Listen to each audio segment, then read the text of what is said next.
In 1969, Croatian General Vjekoslav Luburić was brutally murdered in a town a few kilometers from Valencia, Spain. Luburić was living in this country under the protection of Franco's dictatorship.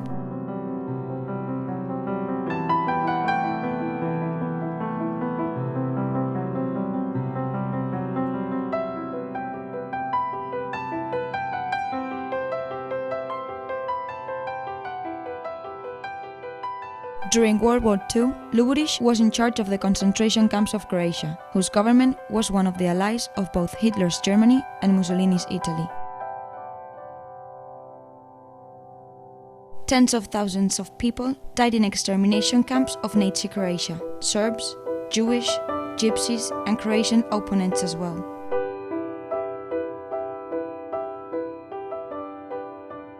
Franco's regime press stated that Luburić was murdered by a spy sent by Tito, Yugoslavia's communist president, throughout the post-war years.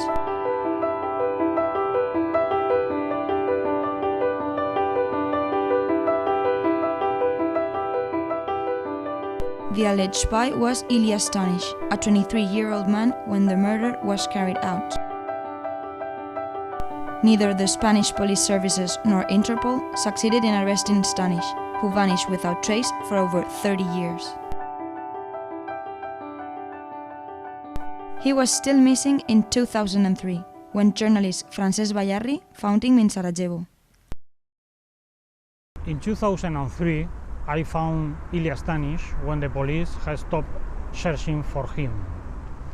Nowadays, he offers an amazing version of the events. Maybe he's lying, or maybe everyone is lying about this story.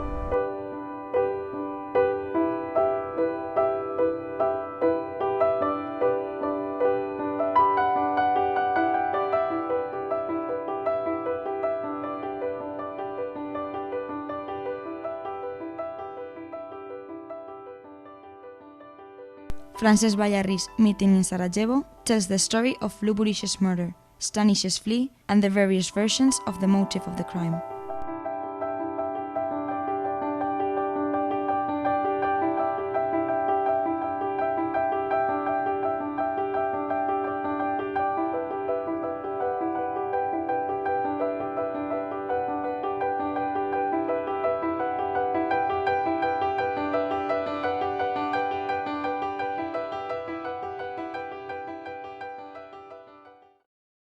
Meeting in Sarajevo combines the genres of investigative journalism, fiction, and essay.